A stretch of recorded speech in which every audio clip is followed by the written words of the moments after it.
दोस्तों ये हम लोग जानते हैं कि जब कोई साल जाता है तो बहुत सारे सपने और बहुत सारे ख्वाब बहुत लेके जाता है या सिखा के जाता है, लेकिन जब कोई नया साल आता है तो बहुत सारी संभावनाएं लेके आता है जिंदगी में, बहुत सारी आशाएं लेके आता है, बहुत कुछ जिंदगी में ऐसे करने का आगे मौका देगा, लेकिन वो मौका तब मिलेगा जब हम विचार करेंगे कि हमें चाहिए क्या। वो साल में संभावनाएं बहुत सारी हैं, पर आपकी प्रायोरिटी क्या है? जैसा अभी सर कह रहे थे कि आपकी प्रायोरिटी क्या है, आपको निश्चित करना पड़ेगा कि हमें कौन सी प्रायोरिटी हमारी है उसको अचीव करना है। हमें एक यहाँ पर संकल्प लेना है कि इस साल में हम क्या करने वाले हैं जिंदगी में। इस तरीके से साल आते रहेंगे जाते रहेंगे, लेकिन हमें अपने प्रायोरिटी को फिक्स करनी पड़ेगी इतने दिन में हमें क्या अचीव करना है। अगर उसको हम फिक्स करते हैं तो फिर आता है कि हम टाइम फिक्स करेंगे कि किस मंथ में क्या अचीव करना है। जब टाइम अचीव करने की बात करेंगे तब आता है कि हम डिसिप्लिन हो जाएंगे, हमने प्लानिंग की उस पर डिसिप्लिन होकर हम उसको अचीव करेंगे। और जब आप डिसिप्लिन हो जाएंगे तो आपको वैसी आदत डालनी पड़ेगी जैसा आपको अचीव करना है, और जब हम अपनी आदतें डालेंगे तो वैसे हमसे काम होने शुरू हो जाएंगे, और जैसे हमसे काम होने शुरू हो जाएंगे वैसी हमारी किस्मत बदल जाएगी। एक छोटा सा विचार, एक छोटा सा संकल्प आपकी किस्मत बदल सकता है। बस आपको विचार करने की जरूरत है कि मैंने अचीव क्या करना है। एक विजन है जिससे आप विचार करें, उसके बाद में उसका टाइम दें कितना करना है, प्लानिंग करें, वैसी आदत डालें और धीरे धीरे उसको अचीव करें। अभी आपको थोड़ा डालें तो आपको सब कुछ अचीव करना है। जिंदगी में वो सब चीज अचीव करनी है जो आपके माँ बाप की ख्वाहिशें थी और जो आपकी सपने तो जरूर पूरे हो जाते हैं, लेकिन सपनों के लिए हौसला बहुत जरूरी है। आपके अंदर जब तक वो हौसला बरकरार रहेगा तब तक आप वो सब चीजें हासिल करने के दमदार होंगे, वो दम रहेगी आप में जो आप विचार करते हैं। लेकिन आपको वो हौसला बरकरार रखना जरूरी है, और हौसला बरकरार रखने के लिए आपको पहले मंजिल डिसाइड करनी जरूरी है। मंजिलें उनको मिलती हैं जिनके सपनों में जान होती है, और पंखों से कुछ नहीं होता है, हौसलों से प्राप्त होती है। तो आपको हौसला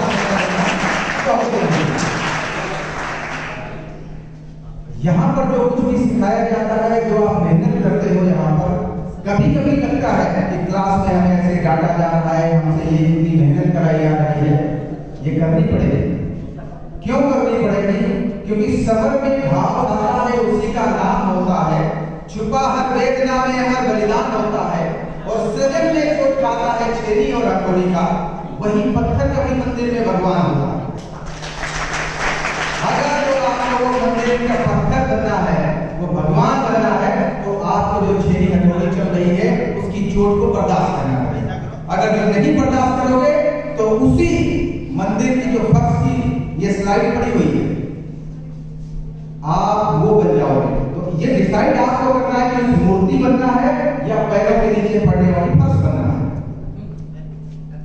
मटेरियल वही है, संसार वही है, अचीव वही करोगे जो आप चाहोगे। जो आपको बनना है वो हासिल कर सकते हैं, लेकिन आपको विचार करने की जरूरत है।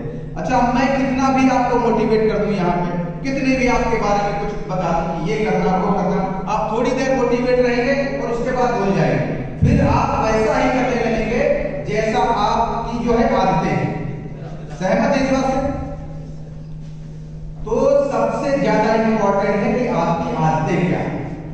मैं आपको आज वो 7 आदतें बताने वाला हूं जो एक हाईली इफेक्टिव पीपल जो होते हैं उनके अंदर होती है। स्टीफन कोवी के द्वारा लिखी हुई एक book the 7 habits of highly effective people, उनमें से उसका मैं सारांश आपको बता रहा हूं।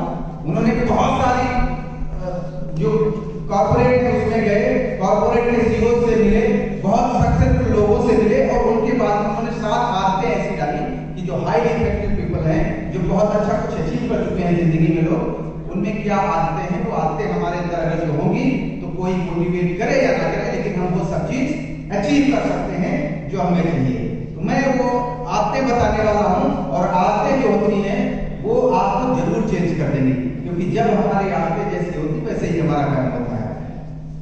हाईली इफेक्टिव पीपल में सब ये बुक है जो प्रिंसिपल से काम करती है, और वो प्रिंसिपल्स ये है कि कैरेक्टर एथिक्स वर्सेस आपकी पर्सनालिटी ट्रेट्स क्या है, आपका कैरेक्टर क्या है, और सोशल मिरर आपका क्या है, मतलब आपका कैरेक्टर कैसा है और आपकी पर्सनालिटी कैसी है, आप सोशल में आप कैसे, सोसाइटी में आपकी इमेज क्या है, और उसके साथ साथ में आपके विचार कैसे हैं। जहां पर बात आती है कैरेक्टर्स की और पर्सनालिटी की, एथिक्स की, कैरेक्टर्स में जो चीज आती है जैसे इंटीग्रिटी हो गई, ह्यूमैनिटी आपके अंदर कितना है, आप लोगों के लिए कितना ज्यादा अच्छे हो, लोग कितना आप पे विश्वास करते हैं, आपके अंदर करेज कितना है, वो आपको आगे लेके जाएगा, आपके अंदर पेशेंस कितना है, कितना धैर्य के साथ में आप जिंदगी में जो कुछ करना चाहते हो वो करते हो। और जहां पर पर्सनालिटी की बात है तो पर्सनालिटी में पब्लिक इमेज क्या है, आपका एटीट्यूड क्या है, आपका बिहेवियर्स क्या है, आपकी टेक्निक्स क्या है, आपका परसेप्शन क्या है दूसरे लोगों को देखने का। जब कोई आदमी आपसे कुछ बात करता है, ये आपके परसेप्शन पे डिपेंड करता है कि आप उसकी बात को पॉजिटिव लेंगे या निगेटिव। वो चाहे पॉजिटिव कह रहा होगा, निगेटिव मतलब नहीं रहता है, मतलब ये रहता है कि आपका परसेप्शन क्या है। तो जो अगर जो आपके कैरेक्टरिस्टिक्स हैं, जो वो एथिक्स अगर जो आपके सही है तो पर्सनालिटी जो है उसके एथिक्स अपने आप सही हो जाएंगे। तो सबसे इंपॉर्टेंट है कि आपके कैरेक्टरिस्टिक्स जो एथिक्स हैं वो क्या है, उनको कैसे संभाल के रखना है, जिसमें करेज है, ह्यूमैनिटी है, इंटीग्रिटी है, अपने लिए कितना पैशन रखते हैं, आप अपने मंजिल के लिए कितना दृढ़ संकल्प लेके चलते हैं, ये सारी चीजें आपको बदल देंगी। तो 7 हैबिट्स जो बताने वाला हूं वो 7 हैबिट्स हैं प्रोएक्टिव होना चाहिए। स्टीफन कोवे कहते हैं कि प्रोएक्टिव होना चाहिए।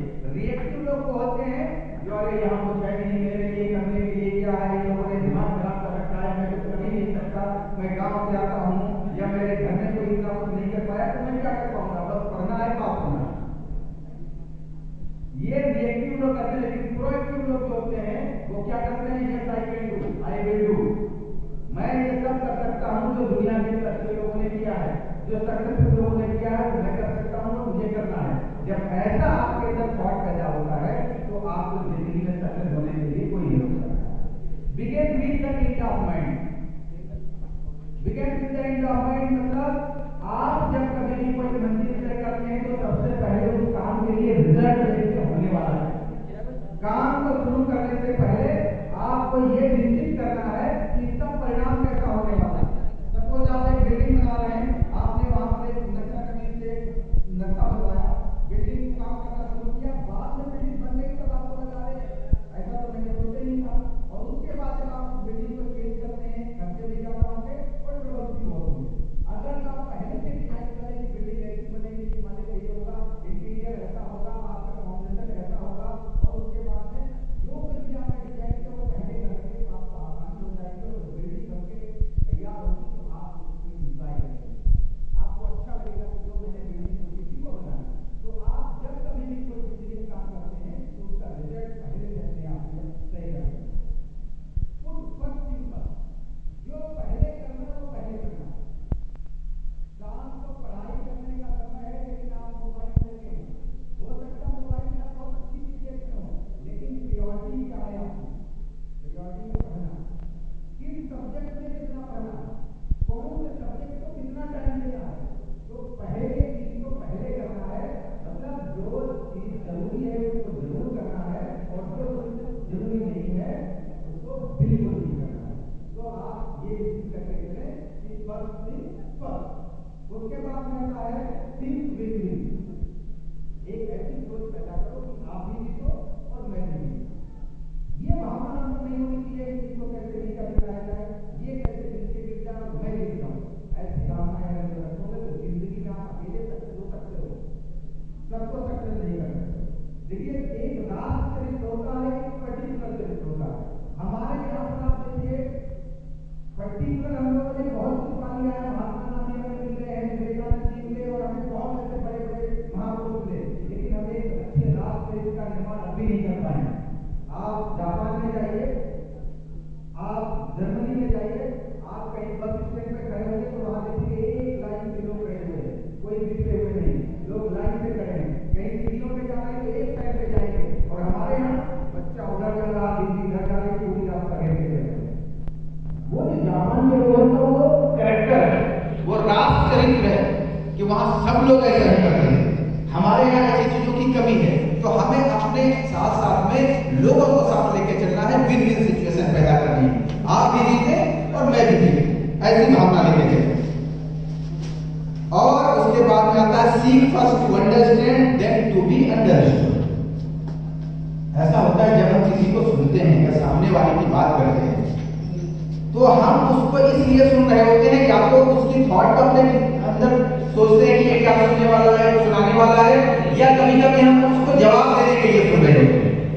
कभी भी हम उसको अच्छी तरीके से नहीं सुनते हैं। तो सामने वाले को अच्छी तरीके से सुने, समझें और उसके बाद में रिएक्ट करना सीखें। ये जिंदगी में बहुत इंपॉर्टेंट है। जब तक आप सामने वाले को सुनोगे नहीं तब तक कुछ नहीं होगा। उसके परसेप्शन से हमें समझना पड़ेगा, उसकी समस्या को उसकी जगह पर जाके समझना पड़ेगा।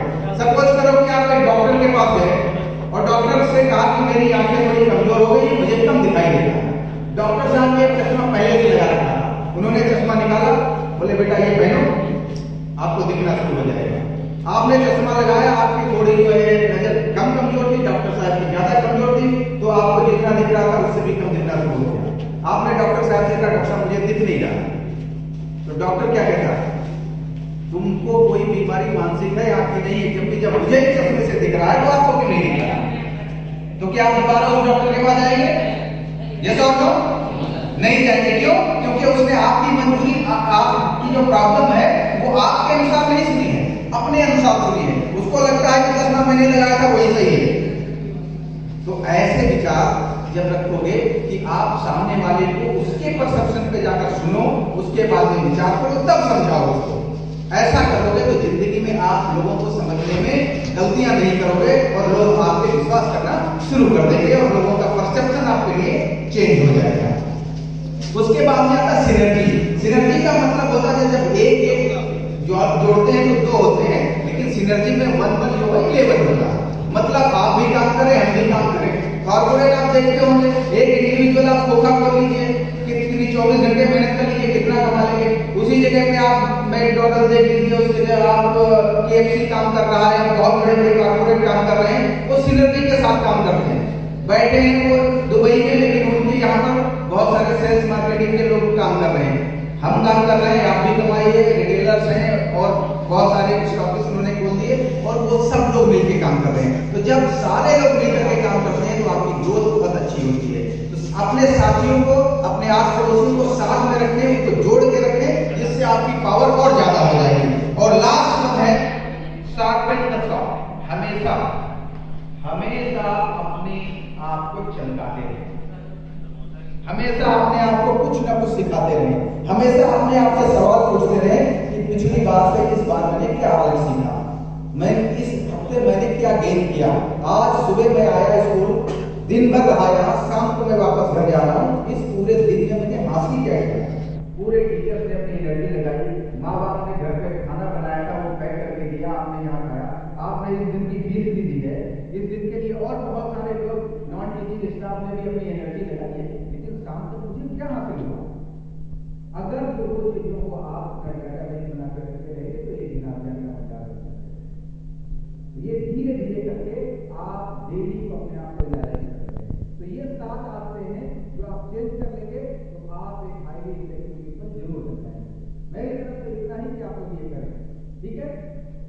Thank you. और लास्ट में मैं ये इतना जरूर कहूंगा कि आप लोग हो तो हम आप हमारे लिए